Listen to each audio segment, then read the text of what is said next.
हमारा धुआं तो आता ही नहीं। हाँ, ये तो एनजीटी के जो जज साहबान थे जब रिटायरमेंट होती उनके उन्होंने बोल दिया था कि पंजाब को तो बदनाम ही किया जाता है।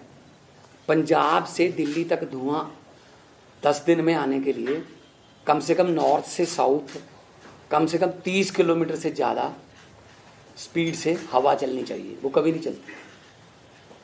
और दिल्ली धुआं आके दिल्ली में ठहर जाता है ना, कनाट पैलेस में रहता है, आगे नहीं जाता, आगरा वगैरह जाए इधर चला जाए नहीं, वो दिल्ली, उसको पता मैं दिल्ली पहुंच गया, मेरा ठिकाना आ गया, वहीं रहे। क्या मजाक कर रहे हैं।